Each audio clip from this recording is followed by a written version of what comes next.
Hello à tous.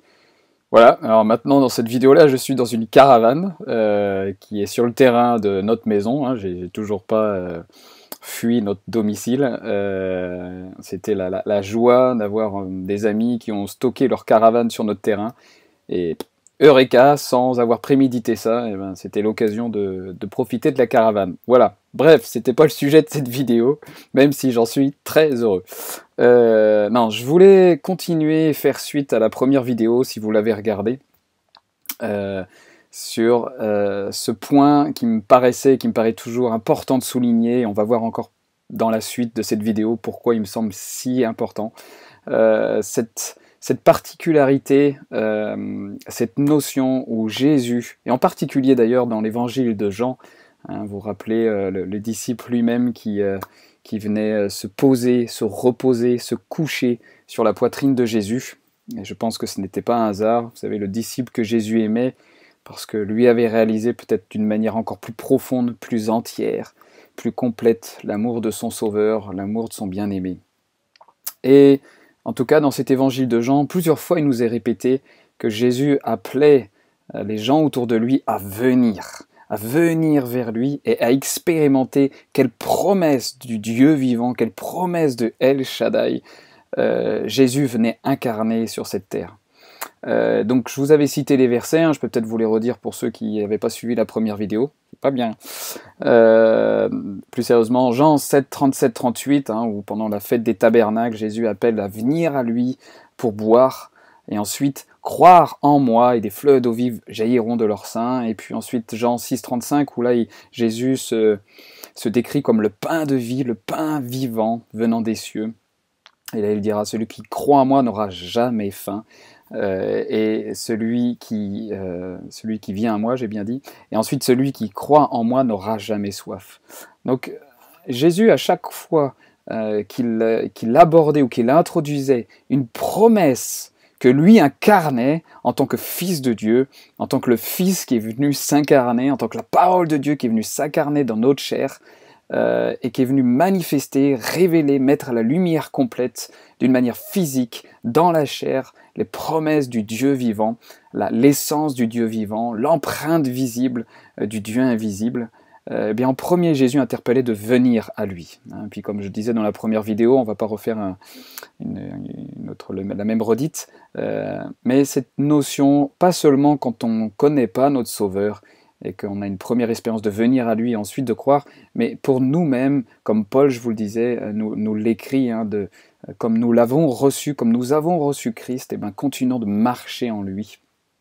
Donc de la même manière, c'est important pour nous d'avoir ce style de vie, ce style de relation avec Jésus, où on continue d'une manière permanente et constante de venir à lui, afin que la foi dans les différents domaines, dans les différentes promesses, dans les différentes manifestations, soit un fruit en nous, soit quelque chose de naturel, non pas une œuvre qui de toute manière sera stérile, n'aura rien à voir avec la foi de Jésus-Christ, avec la foi spirituelle, avec la foi vivante du Fils de Dieu, ou dans Paul dira, dans Galates 2:20, j'ai été crucifié avec Christ, et si je vis, ce n'est plus moi qui vis, mais Christ qui vit en moi. Est-ce que je vis dans ma chair, dans mes sens, dans mon corps, je le vis par la foi du Fils de Dieu? Et bien de la même manière, pour que la foi du Fils de Dieu, qui est déjà au-dedans de nous, se manifeste, naisse, se forme, se manifeste, eh bien on parle du fruit de sa foi en nous, qui est un fruit de venir à Jésus, d'entamer la relation avec lui, d'initier la relation avec lui, de nourrir cette relation avec lui, de venir à lui. Et comme je disais dans la vidéo, il faut que j'aille plus loin parce qu'après on a des points importants à voir ensemble, mais c'est tellement important que nous, enfants de Dieu, nous comprenons que ce n'est pas simplement les béabas de la vie chrétienne d'une certaine manière, ou pour juste la personne qui ne connaissait pas Jésus, qui ne connaissait pas Dieu, et qui a une première démarche, un premier pas. Non, c'est un style de vie, un style de relation que nous avons à cultiver avec notre Sauveur, avec notre Dieu vivant, de venir à lui. Vous vous rappelez dans le verset, il me semble que c'est dans Jacques, il lui dit, mais approchez-vous de lui, et il s'approchera de vous. Il y a une démarche de s'approcher de lui, de venir à lui pour le rencontrer réellement. Et c'est la suite de la première vidéo où je voudrais aborder un thème encore peut-être un peu plus approfondi sur le fait de venir à Jésus. et ensuite de manifester cette foi comme un fruit, et non pas comme un effort, comme un exercice, comme une œuvre de la chair, de nos propres sens, qui sera stérile de toute manière. J'ai pas envie de détailler particulièrement cette expérience en fin février 2019, par contre, pardon. Mais en tout cas, pour moi, ça a été une expérience, il me semble, au moins, voire plus forte que ce qu'a été ma démarche de conversion, mes premières expériences avec Jésus. Et ça a été un vrai retour sur un vrai réajustement sur certains domaines de la foi me concernant, certaines théologies que j'avais, concernant même la personne de Jésus, et puis d'autres sujets concernant le diable, concernant même le Saint-Esprit. Bref, c'est pas le sujet de cette vidéo, peut-être que plus tard je pourrais en parler un peu plus, mais en tout cas, l'une des choses où je suis sûr d'avoir entendu sa voix audible me le dire, et que là je le dis maintenant avec le sourire, mais qui était une expérience particulière pour moi fin février 2019, parce que je me rappelle encore qu'après cette visitation toute particulière de lui, cette apparition toute particulière, je pleurais déjà, enfin que cette apparition recommence de nouveau, et que je puisse de nouveau rebénéficier de cette apparition que je n'avais encore jamais vécue dans ma vie. Et je l'entends clairement me dire mais tu me demandes déjà de t'apparaître, alors que moi, ce que je désire, c'est que c'est toi qui m'apparaisses.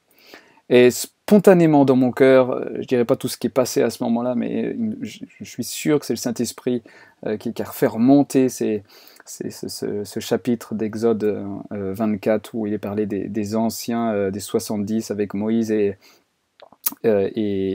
Josué, il me semble, où sous leurs pieds, littéralement, quand ils montent le mont, où l'Éternel a invité Moïse à venir, sous leurs pieds transformés en cristal de verre, en pavement de cristaux de verre, et ils mangent à cet endroit-là, si vous lisez ce chapitre-là. Et d'une manière corporelle, ils ont été transférés à un endroit qu'on appelait les cieux, sur la terre.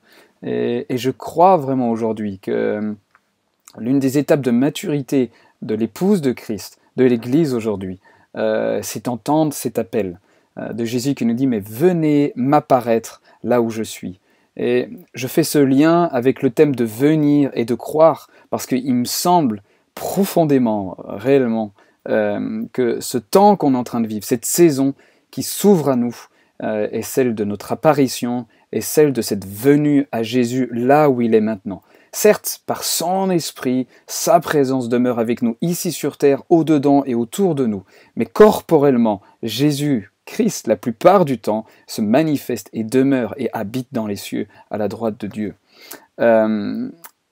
Et c'est une réalité tellement importante pour nous aujourd'hui, l'Église, d'entendre cet appel, de venir là où il est aujourd'hui. Vous vous rappelez, j'ai mis la photo de la première vidéo où on voit Pierre qui rejoint Jésus sur les eaux. Et si vous reprenez le récit de cette histoire, ce qui est vraiment intéressant, justement, c'est que lorsque la barque est agitée et qu'il voit l'apparition de Jésus, Pierre, pour être sûr que c'est son sauveur, il lui dit « Mais si tu me dis de venir, alors je viendrai. » Et Jésus lui dit « Viens. » Et là, Pierre marche sur les eaux. Bon, il coule à un moment, son sauveur, son bien-aimé le rattrape, mais Pierre marche sur les eaux, accomplit un miracle que son maître avait accompli. Et pour moi, c'est tellement important de réaliser que parce que Pierre avait entendu son Seigneur, son maître, son sauveur, lui dire « Viens », il a été capable de vivre un miracle. Il a été capable de marcher dans le surnaturel. Il a été capable de marcher dans son identité céleste. Et de la même manière, je suis convaincu aujourd'hui que l'Église a besoin d'entendre ce « Viens » du Seigneur, a besoin de l'entendre et a besoin d'obéir. Et aujourd'hui, ce « Viens » qu'il nous dit peut être entendu, peut être vécu dans cette dimension d'intériorité, dans l'esprit du Dieu vivant qui demeure en nous, et peut être vécu en recevant cet appel céleste de Jésus qui nous dit « Mais viens et apparaît là où je demeure corporellement ». Alors peut-être que pour certains, vous allez abandonner la vidéo là en disant non, mais qu'est-ce qu'il raconte? Et puis peut-être que pour d'autres, ça va faire juste résonance en vous, parce que peut-être que vous avez déjà vécu des expériences similaires, peut-être que ça fait écho avec un désir que vous avez en vous, mais tout ce que je peux vous assurer, sans aucun problème, c'est que je sais qu'aujourd'hui l'appel de Jésus pour son peuple est un appel céleste, et que c'est depuis les cieux, à la droite de la majesté divine, que Jésus nous appelle à venir et à lui apparaître corporellement ou non corporellement, comme Paul dira, dans mon corps ou non dans mon corps. Ça, c'est pas notre problème, c'est pas à nous de savoir comment ça va se passer, mais en tout cas à vivre. Alors, d'autres vocabulaires ont été utilisés, soit des transes, des extases, quoi qu'il en est concernant le vocabulaire.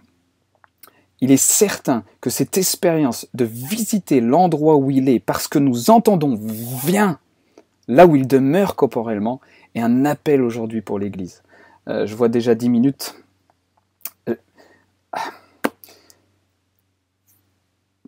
Deuxième chose, dans cet appel à apparaître, dans cet appel à venir, là où il est aujourd'hui corporellement dans les cieux, c'est une promesse pour son épouse, c'est une promesse pour son Église qui est citoyenne des lieux célestes, d'occuper ces lieux, d'occuper ces lieux. C'est une chose de pouvoir confesser, on est citoyen des cieux, mais c'en est une autre de savoir et d'expérimenter la visitation de ces lieux, l'occupation de ces lieux, en esprit et en vérité. Et je suis convaincu, pour avoir vu des choses personnellement et avoir vécu personnellement des choses à cet endroit-là, que des nouveaux rôles, qui sont des anciens, hein, qui ont toujours été de toute éternité, mais comme s'il y avait des étapes de maturité pour l'épouse, des rôles de l'épouse vont être dévoilés pour l'Église. À cet endroit, à la droite de la majesté divine, sur nos trônes, voyant, contemplant celui qui est assis sur le trône, l'agneau immolé. Bref, il y a des trônes, il y a des fonctions, il y a des rôles, il y a des expériences à vivre où l'épouse et l'Église de Christ va déterminer ce qui se passe sur cette terre. Ça, j'en suis convaincu. C'est l'Église des temps à venir, plus celle qui reste la tête dans la poussière, la tête dans le sol, à être constamment, généralement victime de ce qui se passe, à supporter ce qui se passe, et par contre, d'une manière honorable, à soutenir, à persévérer, mais à supporter sur le poids des choix iniques du monde, ou même de ses propres choix d'ailleurs, concernant l'Église. Mais aujourd'hui, et un temps est en train de se lever et se révéler, et d'autres ministères bien plus connus que moi certainement commencent à en parler, commencent à expérimenter ça, et vont encore plus en parler. Et, petite parenthèse, vraiment pas parce que c'est mon épouse, mais un des livres qui d'une manière simple mais si profonde peut vous introduire à cette réalité, c'est The City, ou La Cité, que Claire, mon épouse, a écrit. Je vous l'assure, si votre cœur est simple, et que vous savez piocher les réalités invisibles de Dieu, les révélations de Dieu, savoir être sensible à l'Esprit de Dieu, mais vous allez vivre des expériences surnaturelles que certains ont déjà vécues en lisant ce livre. Donc je vous encourage, c'est pas seulement pour faire de la pub pour mon épouse, mais parce que je connais la réalité de ce livre. Je l'ai relu, j'ai pris le temps de le relire encore dernièrement. Et moi-même, j'ai vécu une expérience où j'étais sur mon fauteuil. Et on était confronté à un défi de foi, particulièrement concernant les finances. Et juste en lisant un des chapitres dans le jardin secret, j'étais plus sur le fauteuil.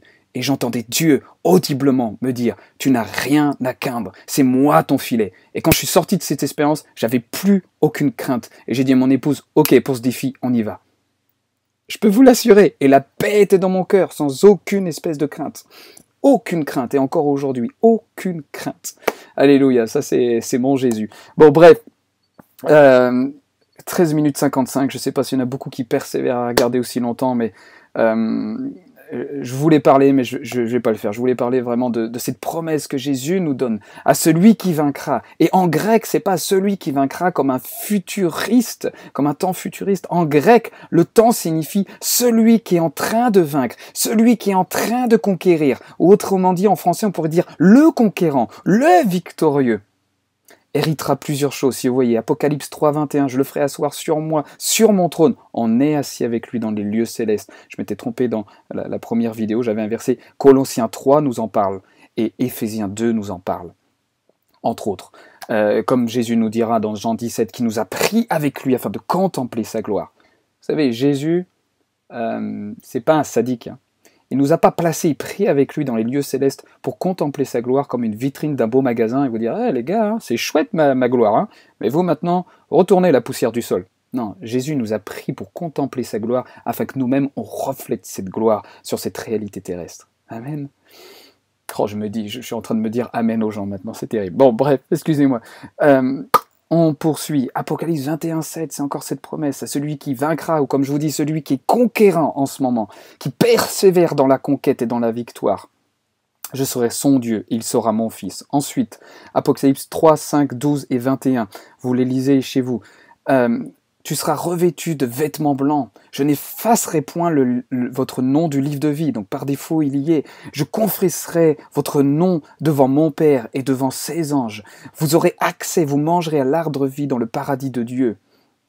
Toutes ces promesses que Jésus nous fait aux conquérants et aux victorieux que nous sommes, celui qui persévère dans la pureté de Jésus-Christ. Vous savez, en hébreu, le terme qui est utilisé pour le terme grec dans ces versets où il est parlé du conquérant, le terme en hébreu, c'est celui qui est pur. Donc celui qui persévère dans la pureté, celui qui persévère dans le sang de l'agneau qui l'a rendu pur et juste une fois pour toutes. Celui-ci héritera des promesses, si vous les regardez pour chacune. Ce sont des promesses célestes. Ce sont des promesses qui concernent notre environnement céleste et non terrestre. Et non terrestre. Donc à celui qui continue de vaincre, à celui qui continue de conquérir, au conquérant, je lui promets l'expérience des promesses célestes, l'expérience de son identité céleste. Notre citoyenneté céleste. C'est du lourd, les amis. Peut-être qu'il y en a qui ne seront pas d'accord. Et c'est pas grave. Je prie de tout mon cœur que l'Esprit de Dieu vienne vous révéler les choses, vraiment. Et puis, peut-être qu'il y en a d'autres, ça va vraiment résonner. Et puis, peut-être pour d'autres, c'est déjà un quotidien, déjà une réalité. Et vraiment, je dis Alléluia. Et n'hésitez pas à commenter pour en parler. Mais tout ça pour vous dire, entendez, soyez sensibles à écouter l'appel qui vient des cieux, l'appel de la voix du bien-aimé, du Fils de Dieu qui, depuis les cieux maintenant, vous dit, viens, viens. Et si vous relisez Apocalypse 4, comme Jean, on va voir une porte, un portail qui s'ouvre dans les cieux. Et vous allez vivre des expériences qui vont vous marquer encore bien plus fortement que toute espèce de manifestation de grâce, de charisme de Dieu, pour votre corps ou pour des paroles de connaissance ou que je sois, parce que là, ce sera des expériences qui seront gravées en vous. 17 minutes, c'est pas grave, ça se trouve, vous regarderez pas jusqu'au bout, mais on verra ceux qui regardent jusqu'au bout, parce que je vous propose une chose, puisque j'ai cette chouette caravane, je vous propose ces sessions Christos Kairos, que normalement je fais dans un contexte beaucoup plus intimiste, chez une sœur, avec d'autres frères et sœurs, et ben là je vous le propose par internet, en visioconférence, alors on verra si soit c'est à travers un logiciel ou directement à travers Facebook, mais je vous propose ça, éventuellement mercredi prochain, à 20h15, 20h30, et ben, si ça vous dit, si ça résonne, allez sur le blog lanouvellejerusalem.com, regardez à quoi rime, qu'est-ce que c'est ces sessions Christos Kairos, mais c'est typiquement le sujet de ce que je suis en train d'avoir introduit sur cette vidéo. Visiter les lieux célestes, prendre le temps à travers l'intériorité, à ouvrir les portes dans notre cœur, à voir les choses avec les yeux de notre cœur et à vivre des expériences où les promesses de Dieu commencent à s'inscrire en nous parce qu'on les a vues, parce qu'on les a entendues, parce qu'on a rejoint notre identité céleste. Donc voilà, je vous propose ces sessions Christos Kairos. Allez sur le blog Nouvelle Jérusalem, regardez Christos Kairos, les sessions, il y a une description. Vous verrez si ça vous parle ou si ça vous parle pas. Mais si ça vous parle, n'hésitez pas à commenter ou nous envoyer un mail plus discrètement si vous voulez et à dire si vraiment ça vous intéresse. Parce que je pense que ça peut vraiment être chouette et qu'il me semblait dans ce temps que j'ai pris avec Dieu de le recevoir. Donc je le propose. Et puis si ça fait un bide, c'est pas grave. Mais voilà, soyez bénis abondamment comme le Père vous a déjà béni dans le Seigneur Jésus-Christ. Gardez vos postes, gardez votre fonction de sentinelle, d'amoureux du Dieu vivant. Et puis, j'attends presque 20 minutes, mais une des prochaines vidéos que je voudrais faire, parce que là il y a du temps avec le confinement, c'est concernant la communion. C'est quelque chose avec Claire qu'on a tellement redécouvert en ce moment à travers les enseignements, je vous le dis, de Joseph Prince. C'est rare que je conseille un enseignant, ça m'est déjà arrivé avec les Clark par rapport à la libération du pardon, mais là ce bonhomme, j'aurais jamais misé, hein. C'est pas forcément une personnalité qui m'a attiré, mais bref, en tout cas pour nous, c'est devenu une vraie réalité, même avec nos enfants, et on a déjà vécu des expériences vraiment, vraiment chouettes. Et une des prochaines vidéos, eh bien, ensemble, on pourra l'apprendre en introduisant, je ne sais pas s'il y a un écran noir, mais il y a eu la veille, et en introduisant la manière de recevoir ça d'une manière pas du tout religieuse, mais au contraire, en discernant le corps de notre Seigneur Jésus-Christ, et en discernant son sang qui est une vraie boisson pour nous, le sang qui a scellé la nouvelle alliance. Voilà les amis, on fera ça dans une prochaine vidéo. À ceux qui ont tenu jusqu'au bout, merci, félicitations, et puis on se revoit dans une prochaine vidéo. Et bye bye, n'hésitez pas à commenter pour cette session Christos Kéros en ligne sur internet pour mercredi prochain. Je voudrais voir si ça fait écho pour vous. Voilà, bis tout le monde, portez-vous bien en lui.